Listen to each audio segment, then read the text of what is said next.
Hey everyone, my name is Troy from TechGamesEtc, and today I'm going to show you my loadout if you want to be a true run and gunner.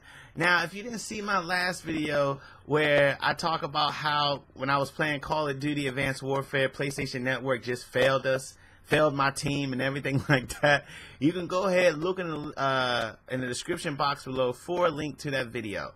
Now let's get started. So today I'm going to show you my loadout, and to give you a backstory of me, I don't consider myself the best Call of Duty player, but I really love, and that's a strong word, I really love Advanced Warfare. I played for 7 hours last night, and I can go and play some more. That's how serious this game is. I think it's because of the boost. I think it's because of the sound effects. I don't know, but I just know that I love this game. And so my loadout today, I'm going to show you what I'm rolling with, since I consider myself a true run and gunner. Now, of course, this is my soldier right here. There she go. Alright, stop. Alright, so anyway, so we're going to go ahead and go into my creator class. Now, this is my first loadout. I usually see I'm rolling with the ball 27, okay? I have 2 attachments. I have an MP11 with 2 attachments. Now, the ball 27, some people may say it's overpowered, but in my next loadout, I'm going to show you a gun I think is more overpowered, quote unquote, than the ball 27. But we're just going to talk about this for now. So as you see, I have my primary, I have 2 primary guns, but also dealing with my perks. You see a lot of empty space. I only kept 1 perk, which was perk 1, lightweight, so I can move faster. You know, of course, it's going to moving faster, running and gunning. Anything that deals with that, hey, that's what you have to do. So also I left out perk number 2 and perk number 3. Now perk number 2 I left out. I used to roll with blind eye, and if you see right here, blind eye undetectable by tracking drones, explosive drones, and all score streaks except UAV. I left that out. I really didn't need it. Do I die by these things? Okay, yeah, I do, but it's not crucial. The one I'm really looking forward to, though, is fast hands, and I can't get that until I'm level 43. Right now, I think I'm level 28, I think. But I think fast hands is the one you do where you can switch weapons faster between each weapon, or reload faster, one of the two. I can't remember. So also perk number 3, I got rid of perk number 3 because perk number 3 was pointless. Now I had what it was called toughness, flinch less when shot. Regardless if I had this equipped or not, I did not see a difference. Call of Duty is a fast-paced shoot 'em up game. The one with the first shot or the fastest shooting gun pretty much wins. So I left that out. So since I left that out, I said, okay, this is what I want for my perks. So if you go down to exo abilities, I left out exo abilities because I believe the exo abilities are flawed to me. They don't really make a difference. Now, the ones that made a difference a little bit was the exo stem, which temporarily generates health before normal, beyond normal levels. Every time my health got low, I pressed it, boom, there we go. And also I used exo overclock, where it's a temporary speed boost.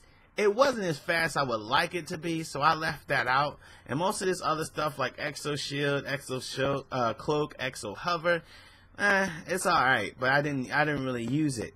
Now, since I took those away, I have 2 grenades. This is your exo launcher. Now, exo launcher is pretty much dealing with your grenades. I pretty much leave 2 frag grenades, but I also was thinking about stun grenades. The reason why I was thinking about stun grenades is it blinds, disorients, and slows enemies. Can be manually detonated. Because the thing about it is, if you're running and gunning, you're exposed. Stun grenades can stun your enemies so you can either kill them or just get out of the situation. Think about it like an octopus squirting his ink to elude people, elude threats and all that other stuff. get out of the situation. You can take one or the other, or take one of each, but frag and stun grenades is pretty much what I generally roll with. Now, dealing with my score streaks, I kept a UAV because UAVs I think is a must. I think by default everyone should roll with a UAV because it puts enemies on a map, and you're a running gunner, so you're considered the predator basically. So also, I dealt with a missile strike. Missile strikes are dealing with, I just want a one-hit wonder, something real quick. I just want to deal with something, because most of the other perks I generally didn't like. I generally didn't like at all, so I just kept what I was used to playing in previous Call of Duties. Now, also, you need to know this. You can actually, you see the triangle. I'm using a PS4 right now. You see the triangle on these score streaks. If you press the triangle, you can actually get additional abilities at an additional cost. So I have speed. I have, you also can pick extra assist, extra time, UAV lasts longer. Oh, I should pick that one. I should definitely pick that one. You have scrambler, you have enemy direction, you have support, you have orbital, and you have threat detection. So I'm gonna go ahead and pick extra time. I like that. It's gonna cost like 500, so alright, whatever. And also for the missile strike, you have, you know, Hellfire missiles, extra missile, nano swarm, blah blah blah. You know, I just leave this alone. I just like one strike or cluster missiles. I don't know. I gotta see how it works out, but that's just pretty much it. Now you have your wild card at the bottom. I have an overkill wild card that gives me I can carry 2 primary weapons, which is an MP11 ball 27, and a secondary gunfighter, which gives me 2 additional attachments. So that's pretty much, I think 2 additional attachments for your secondary. Take a secondary attachment. That's what it means. Alright, so let's get to my number 2. Now, y'all think the ball 27 is overpowered, quote unquote. The HBR-A3 I think shoots better, shoots harder, has more power to it, has more, not range, but it's more like how it shoots. It go do do do do do. Like it's more of a better shot, especially when it's multiple shots. I think you don't lose as much accuracy as you would the ball 27.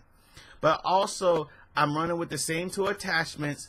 I just run with red dot sight and foregrip because it's more of a close quarters combat type of attachments. Also, I'm running with the ASM1 for my primary gun attachment because I just like the way it sounds. The sounds effects in this game I think are better than any other Call of Duty. I've said that in my review. I just like the way it sounds. And also, I kept the same perks and same exo launchers, grenades, and score streaks. Now, let's get to some tips and tricks that I've learned playing this game. Now, if you press the option button, you can go to the firing range, and I'm going to show y'all something. Dealing with the ball 27 and MP11, every time I start a match or every time I respawn, I automatically switch to my MP11 because my soldier will cock the gun already. This is crucial because you have it cocked all the time. So if you're coming from the ball 27 to the MP11, it's already cocked. And I'm telling you, this MP11 up close is really good, especially if you're accurate. I don't use the pistols in here at all.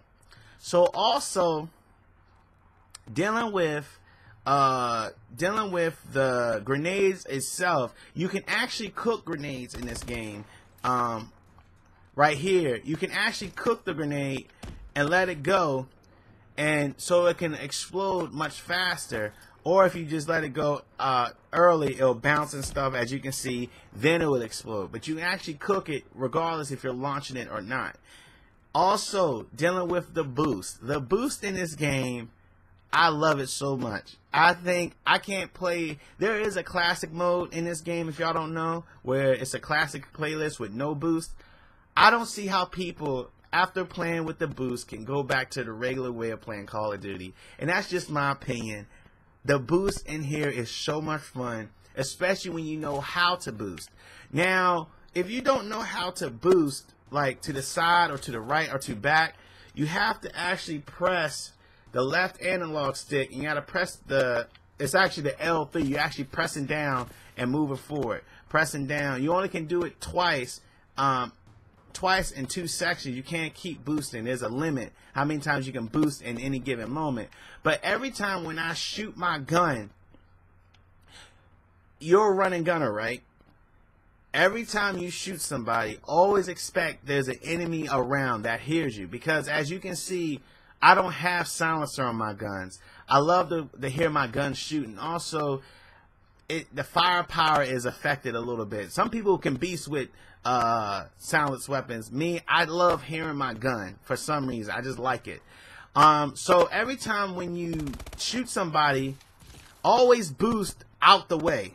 Like either boost one back and to the side, one back to the side, or boost back, because you're always expecting someone to, just always expecting someone. So also, let me show y'all how this gun really works as far as versus the HBR3, whatever. Like, as you can see, as it's shooting, it's like that, right?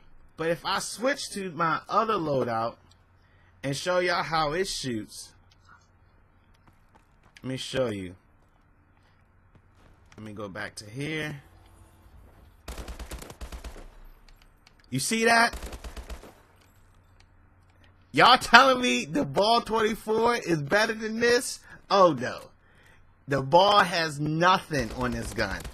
Look how it is versus that. But there y'all go, man. There y'all have it. There go my loadout. I hope this helps out with y'all. Just remember, play strategically when you're running and gunning. Some people say, you know, use strategy when you're running and gunning. That's all you really need to do. And I hope y'all have a great time watching my loadouts. And thank you so much for watching. See you later. Thanks a lot.